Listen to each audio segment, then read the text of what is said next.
first week of April of 1966, some 50 years ago, Time magazine's cover featured a solid black background over which in bold red letters was printed the simple question, "Is God dead?" Well, of course, those of us, the community of reason, understand the question is disingenuous because it makes the mistake or the false assumption that there is a God in the first place. So it may have said or been better written by saying, is there a God, and if so, is the God dead or alive? But of course, that's not very catchy for a cover. It's now about 50 years later, and of course, the culture is changing with respect to adherence to religious ideology. In that year of 1966, according to the article, polls indicated that some 97% of Americans claim to believe in a God, whereas now in only 2 years ago in 2014, 63% of respondents were absolutely certain about it, an additional 20% fairly certain. So that leaves quite a good percentage now that is willing to admit that they really take the position with respect to religion that there is none, or they don't subscribe to any religion or any religious ideology. My name's Ed Golly. This is the Atheist Forum, and it's produced by Atheists of Florida, and I'll tell you a little bit more about that later on in the program.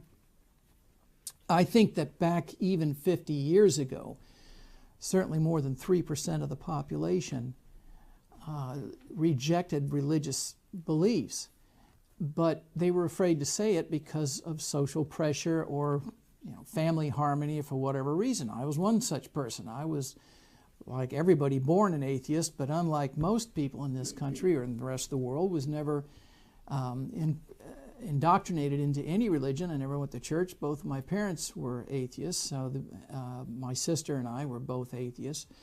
But I was directed to answer any questions about religious affiliation that might come my way from the public school to tell them I was a Presbyterian. Well, I didn't know a Presbyterian from a Libertarian. I didn't know anything about the religion. But I always bluffed and feigned that I was religious because the family that I was in wanted to protect their standing within the community. They didn't want to be chastised because it might become publicly known that my father was an atheist. So we just hid it.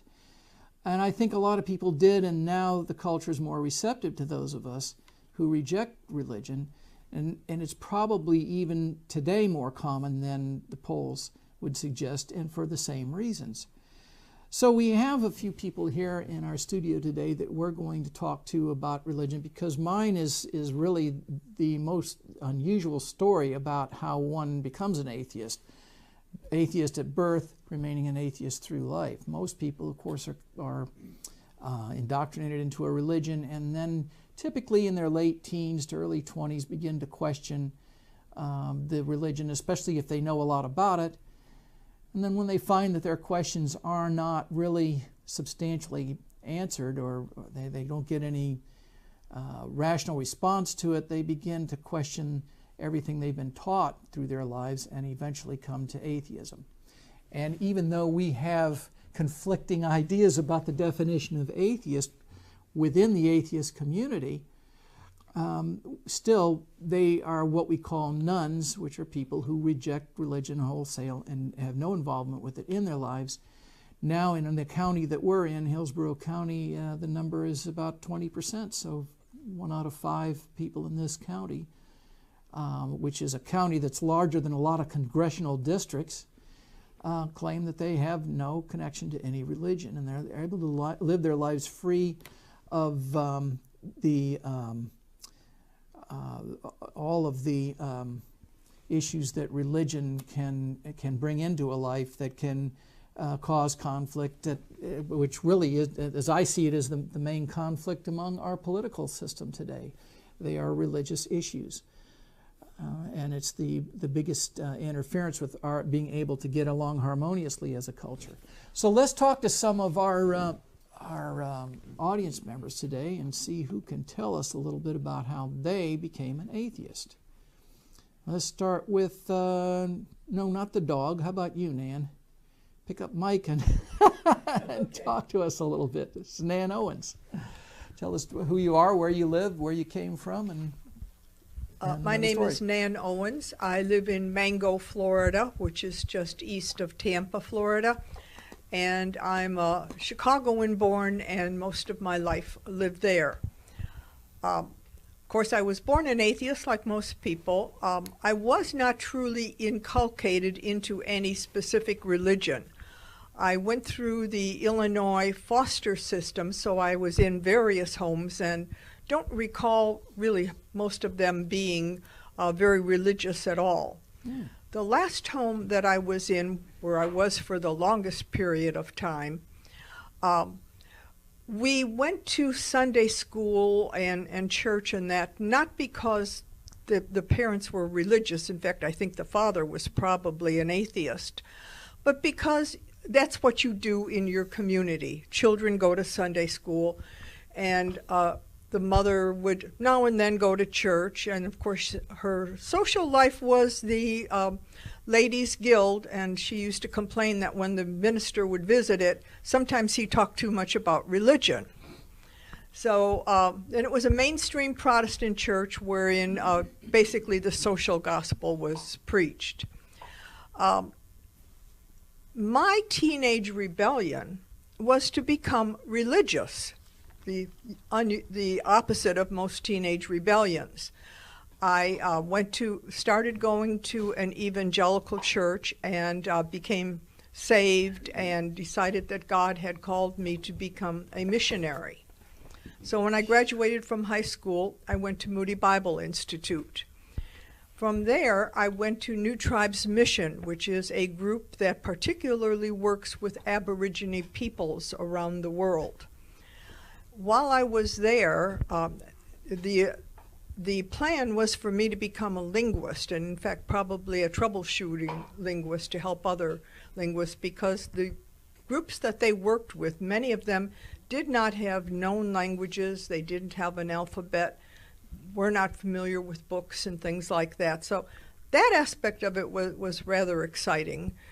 But I ended up leaving the mission because there was a doctrinal dispute, and I happened to be on the wrong side of it.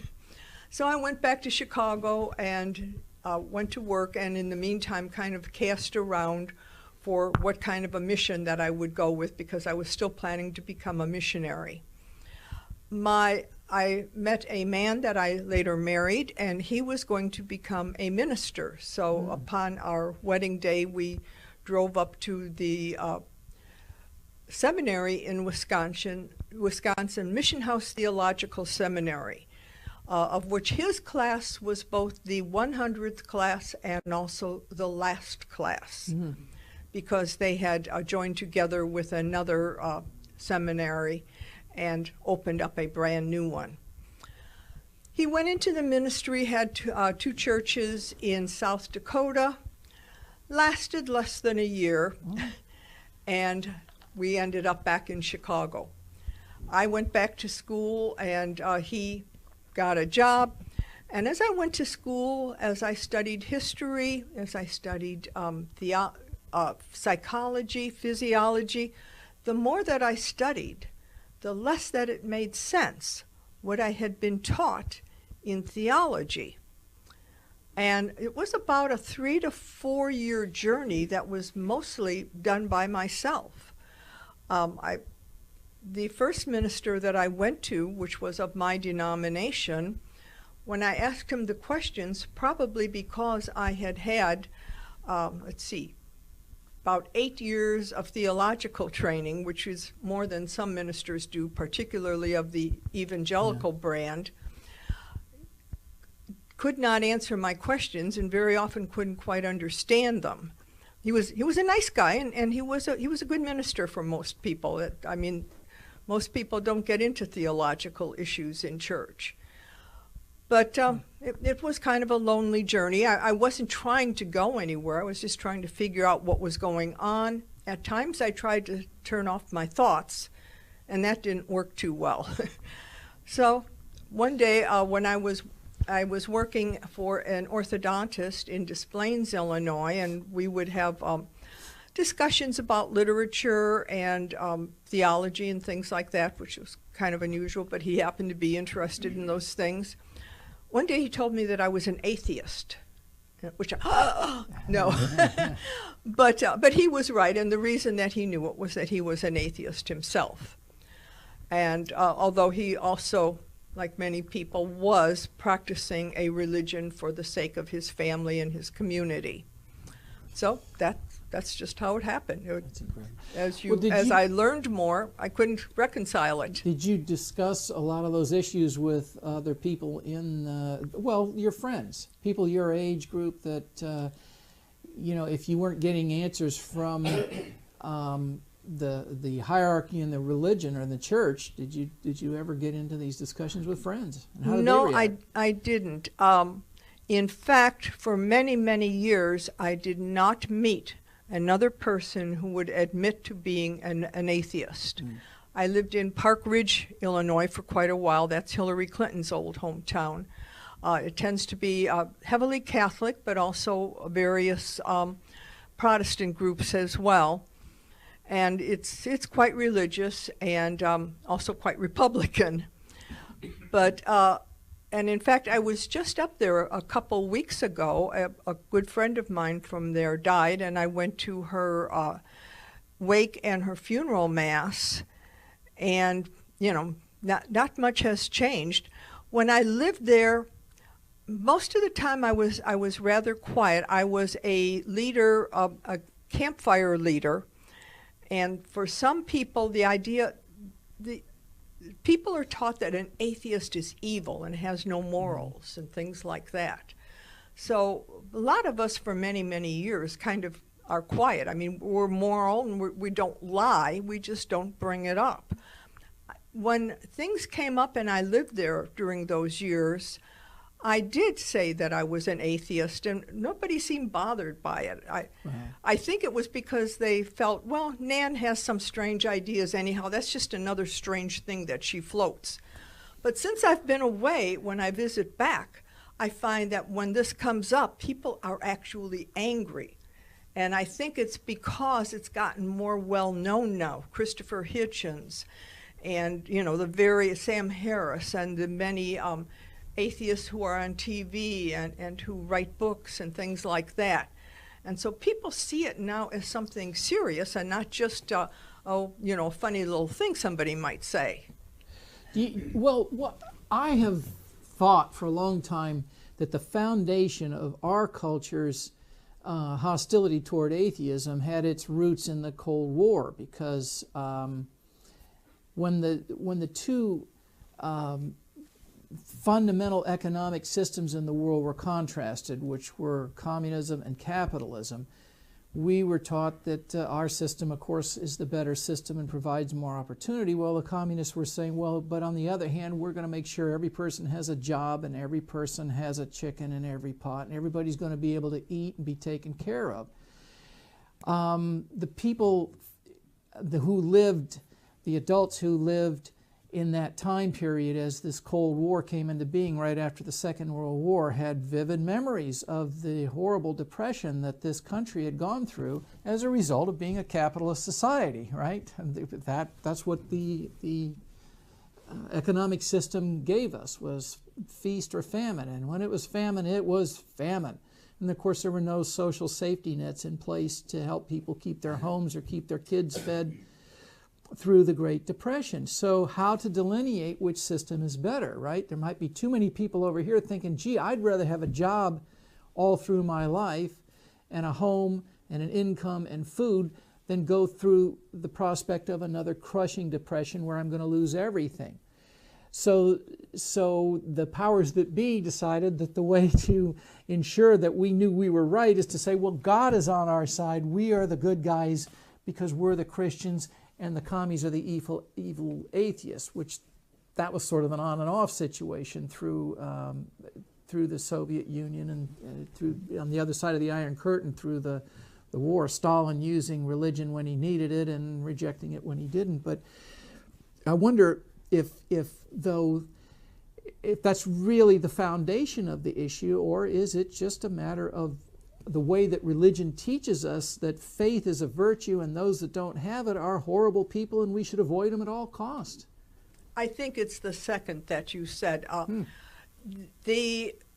The politicians grabbing onto the idea of the godless communists was a way to emphasize it.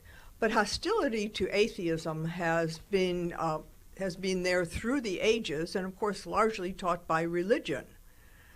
Trying to preserve its ranks, of course, Right. and its income, understandably. But in support of what I was saying, I mean, that sort of led to this social concept that God was on our side. We printed it on the money. We changed our pledge of allegiance into a prayer of allegiance to sort of convince the public that, yeah, you don't really need to think about the economic differences. Oops, sorry, I lost my mic there. You only need to know that we're the good guys because God's on our side, and that ends the argument. You don't need to think about the contrasting economic issues. Only it becomes a black and white situation. So that's how I kind of drew that conclusion, and of course we still do it, right? We still have a pledge that is really a prayer. We still swear in public officials on a Bible and ask them to swear to God that they're going to do their job the way they're supposed to, or jurists. Of course, we're getting away from that pretty much in the judicial system, where we don't ask jurists to do that anymore. The politicians injecting religion into what is going on gives them a foolproof position. For instance, we recently had a war that when it was starting was quite unpopular. But then we had a person in power saying that that was God's will, which you referenced earlier. And in literature through the ages, that's been kind of an irony that both sides of a conflict are claiming that God is on our side, so therefore we will prevail. And both sides are maybe calling on the same God. So, but think of the power that gives you. You throw out logic at that point. You throw out thoughtfulness. If this is what God wants, then you do it. Right. All right, who else would like to weigh in today? Frank, did you say you were a lifelong atheist? Well, I consider that I was born an atheist, never got religion, just got reaffirmed that I was an atheist much later in life. Basically, Okay. I didn't know what atheism was. But was it perceived as a bad word by you? I mean, was it something you didn't want to tell people openly because of the potential negative reaction? Like I say, I didn't know what. I had never heard the word atheist Oh, all right. until I heard Madeline O'Hare talk on the radio. And I said, "Gee, was actually somebody that believes the same thing I believe." Or in this So case, I went up rejects and met the her, saw her library of free thought literature, all these great American writers that I had never heard of before. I hadn't even heard of Ingersoll, one of our greatest speakers and writers. So that motivated me to go back to school and get a degree in journalism just to see how I could break the censorship cycle. Wow. So that's how I got my degree in journalism, even though I did not have any intention of making money at it, which I never did, as a matter of fact. all my writings have been voluntary, sold or given away. But I'm kind of a perfect example, I think, of early non-indoctrination. I grew up in the throes of the Great Depression in the 1930s. And my dad died when I was a year and a half old. So women at that time had a really hard time getting a job of any kind. And my mother had to support 5 kids, so I got sort of farmed out to friends and relatives of the family, none of which were apparently very religious, or at least not demanding. They never sent me to church, never sent me to Sunday school. Nice. So I didn't know really what church was or what it was for, although I'd see people going to church all the time, but I never had to go.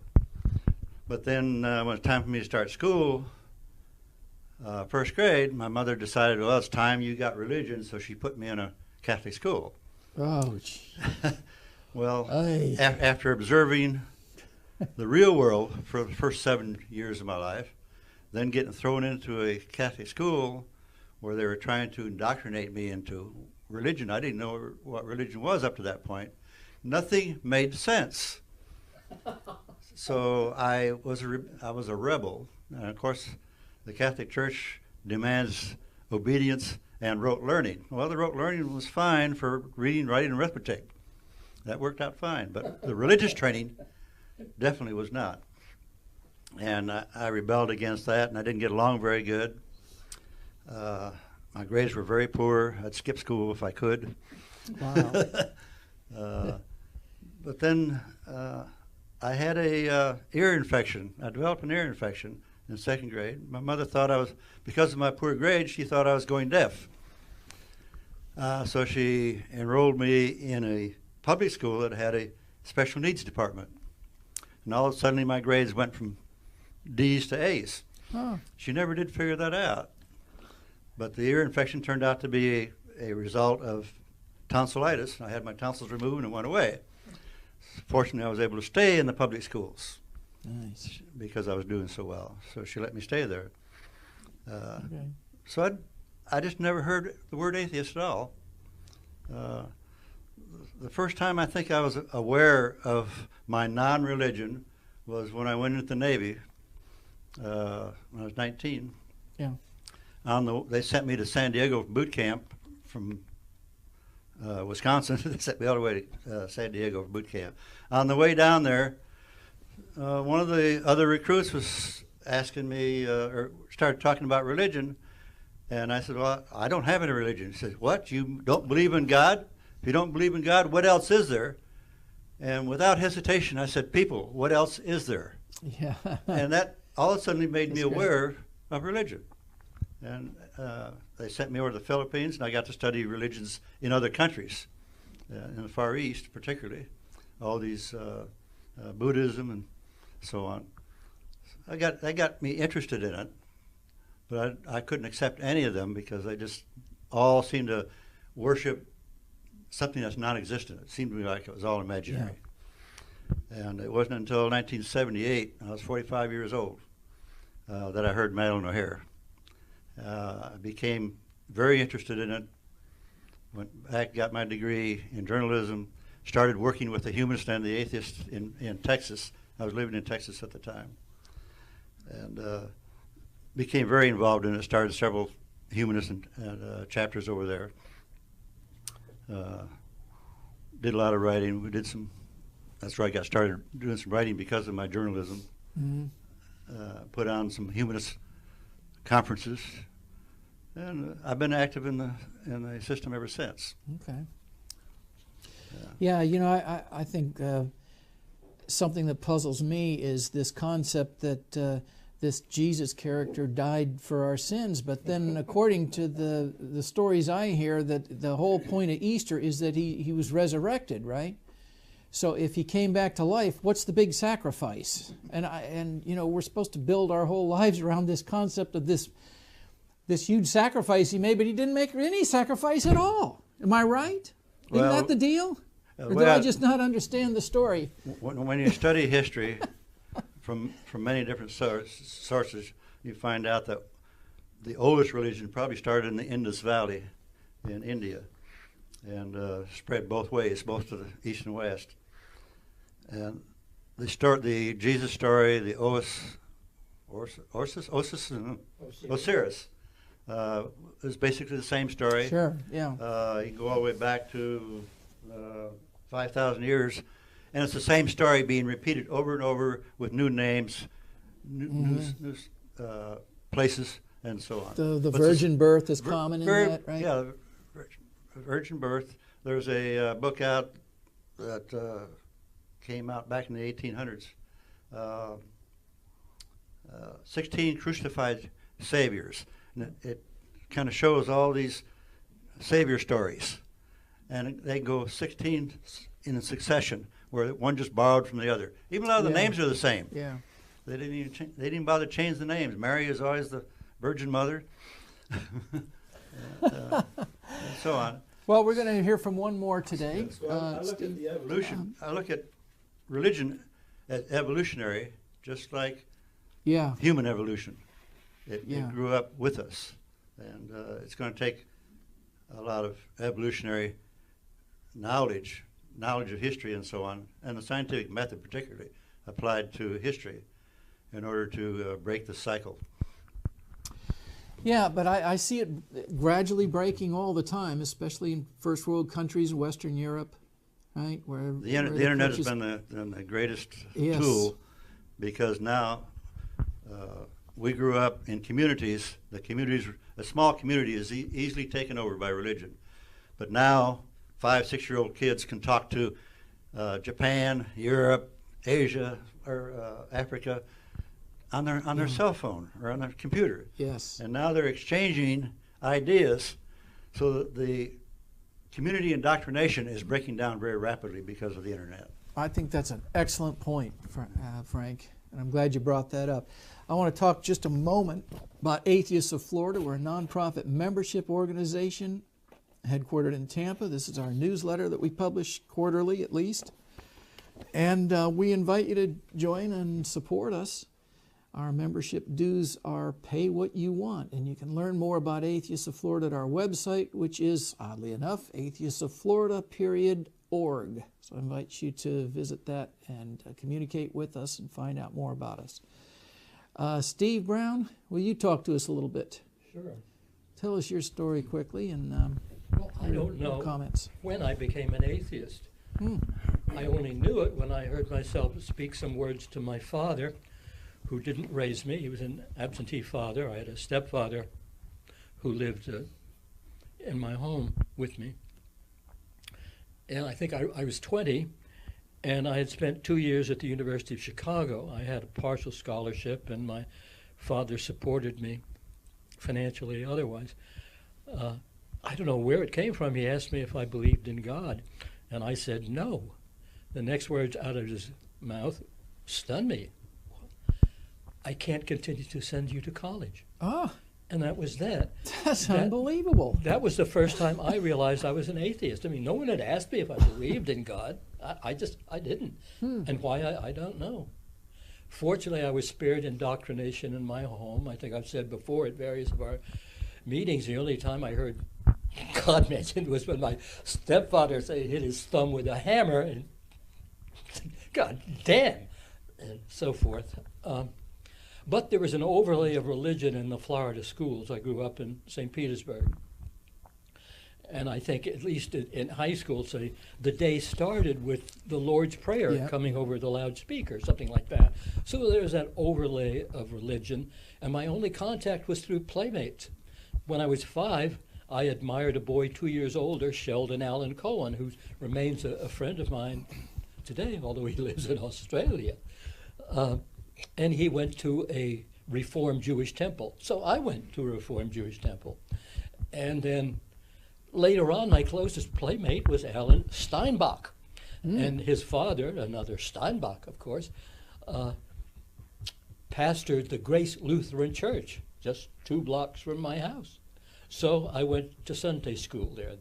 That and Temple Bethel, a Jewish temple, when I was 5, were my only religious educational sources. Despite that, I did not become religious, and despite God Bless America, and after a certain, I guess I was out of school before they added God to the Pledge of Allegiance, but they played the Lord's Prayer every morning. I didn't know I was an atheist, although I was, until my father asked me if I believed in God. Did I tell my story, or are there questions you need to ask? Well, I just find it interesting that you have a common experience with Jesus Christ himself. Because one morning he went into his father's carpenter shop, said, "Daddy, did you call me?" He said, "No, son, I just hit my thumb with the hammer. I'll be fine." So anyway, but no, that's exactly what we were looking for, is some people to tell us why they're atheists. We have a dog in the studio that's an atheist. All other animals live free of religion.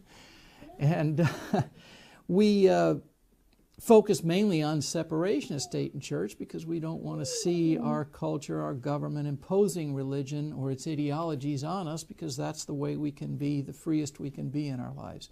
If you're interested in more information about Atheists of Florida, or if you're sitting on the fence, you want to talk to atheists over the internet, that's one of the reasons we're here, and we'd be glad to talk to you anytime. Again, our email address can be found on our website, atheistofflorida.org.